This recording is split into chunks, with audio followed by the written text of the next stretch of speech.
2025 সাল ডিজিটাল দুনিয়ার যুগ।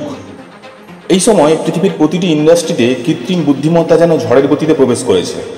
মেশিন এখন মানুষের কাজের আগের চেয়ে 10 গুণ দ্রুত, শক্তিশালী এবং সঠিকভাবে করতে পারছে। ডিজিটাল দুনিয়ায় সে এখন এক বেতাজ বাদশা।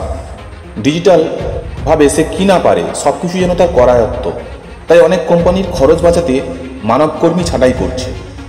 আর ঠিক এই সময় এআই যদি তোমার চাকরি কেড়ে নেয়, তাহলে তুমি কি হাল ছেড়ে দেবে, নাকি এটাকে নিজের শক্তি বানাবে? শুনে নাও এক অনুপ্রেরণামূলক গল্প, AI versus human spirit. Arijit এক বহুজাতিক কোম্পানিতে সফটওয়্যার ডেভেলপার হিসেবে কাজ করছিল। সে কোম্পানির অন্যতম সেরা প্রোগ্রামার ছিল। কিন্তু এক সকালে তার এইচআরের কাছ থেকে একটি মেল আসে। সেখানে লেখা ছিল, your role has been automated with AI tools. We appreciate your contribution, but we no longer require your services. এটি ছিল তার কাছে এক মুহূর্তের মধ্যে সব কিছু ভেঙে পড়ার মতো। অরিজিৎ ভেবেছিল তার দক্ষতা কেউ ছিনে নিতে পারবে না, কিন্তু এআই সফটওয়্যার সেই কাজকে আরও দ্রুত ও সস্তায় করতে পারছে। পরবর্তী কয়েক সপ্তাহ অরিজিৎ হতাশায় ডুবে যায়। সে ভাবতে থাকে, আমরা কি এখন অকেজো হয়ে যাচ্ছি? আমাদের ভবিষ্যৎ কি এবার শুধুই অন্ধকারের দিকে এগিয়ে চলেছে? রাতে তার ঘুম উড়ে যায়, আত্মবিশ্বাসও ভেঙে পড়তে থাকে। সে সোশ্যাল মিডিয়ায় দেখে তার আরও অনেক বন্ধু এআই কারণে চাকরি হারিয়েছে। কিন্তু একদিন ইউটিউবে একটি ভিডিও তার দৃষ্টিভঙ্গি পাল্টে দেয়। সেখানে বলা হয়েছিল, এআই তোমার প্রতিদ্বন্দ্বী নয়, বরং তোমার সহযোদ্ধা। এইটিকে যদি সঠিকভাবে ব্যবহার করো, তাহলেই জিততে পারবে।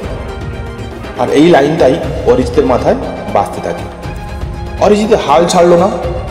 সে ঠিক করলো, যদি এআই আমার চাকরি নিতে পারে, তাহলে আমি এআই ব্যবহার করেই নতুন কিছু করব। সে প্রতিদিন 12 থেকে 14 ঘন্টা ধরে এআই টুল শেখা শুরু করলো। সে শিখতে শুরু করলো coding, automation tool, AI productivity apps, chatbot ও ভার্চুয়াল অ্যাসিস্ট্যান্ট তৈরি করার প্রযুক্তি। এছাড়াও তার পুরনো দক্ষতা ছিল প্রোগ্রামিংয়ে, আর এখন এআই তার সহায়ক হয়ে উঠল। শেখার সময় অরিজিৎ লক্ষ্য করল, ছোট ব্যবসাগুলোর জন্য এআই সার্ভিস অনেক ব্যয়বহুল। তাই সে ভাবল, আমি যদি এমন একটা প্ল্যাটফর্ম তৈরি করতে পারি যেখানে ছোট ব্যবসাগুলো কম খরচে এআই ব্যবহার করতে পারবে, তাহলে আমি বাজারে দারুণ কিছু করতে পারবো। এই আইডিয়া থেকেই জন্ম নিল তার প্রথম স্টার্ট আপ, মানুষ প্লাস এআই। এই প্ল্যাটফর্ম ব্যবসায়ীদের জন্য এআই চ্যাটবট, কন্টেন্ট জেনারেশন ও মার্কেটিং অটোমেশন সরবরাহ করত। কিন্তু প্রথম 6 মাসে কেউই তার সার্ভিস ব্যবহার করতে চাইল না।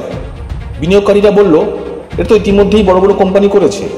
গ্রাহকরা বলল, আমরা এআই বুঝি না, এটা আমাদের জন্য জটিল। অরিজিৎ প্রায় ভেঙেই পড়েছিল, কিন্তু সে হাল ছাড়ল না। প্রতিদিন রাত 2টো পর্যন্ত কাজ করত। সে তার অবচেতন মনকে বলতো, আমি জিতব, আমি এআইকে আমার হাতিয়ার বানাবো।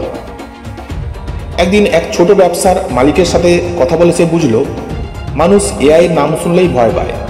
আমি যদি এআইকে সহজ এবং বন্ধুত্বপূর্ণ রূপে উপস্থাপন করি, তবে তারা এটা ব্যবহার করবে। সে তার প্ল্যাটফর্মকে সহজ করে নতুন নাম দিল, সহজ এআই।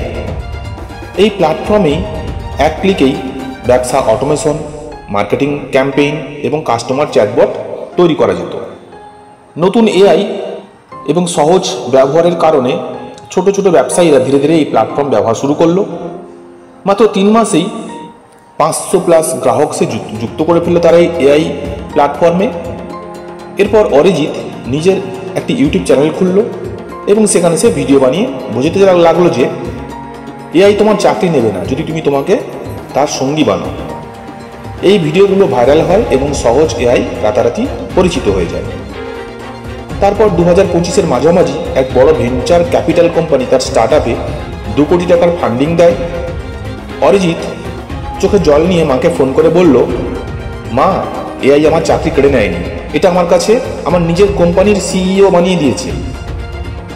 অরিজিতের গল্প আমাদের শেখায় যে প্রযুক্তিকে ভয় না পেয়ে তাকে ব্যবহার করতে শিখুন। সমস্যাকে সুযোগে পরিণত করার মানসিকতা থাকলেই সাফল্য আসবেই। মানুষের মনের শক্তি এআই থেকেও কিন্তু বড় নয়। অরিজিৎ আজও বলে, এআই তোমার শত্রু নয়, এটা শক্তিশালী হাতিয়ার।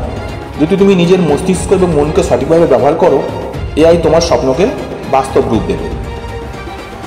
এই ভিডিওটি যদি মন থেকে তোমায় একটু মোটিভেট করে থাকে এবং এর ফলে যদি তুমি নিজেকে নতুন করে বদলে ফেলে নতুন উদ্যমে কিছু কাজ শুরু করতে পারো, তবেই আমার এই চেষ্টা আমি সার্থক বলে মনে করব। এই রকম অনুপ্রেরণামূলক ভিডিও পেতে আমার এই চ্যানেলটি সাবস্ক্রাইব করে নিতে পারো। ধন্যবাদ।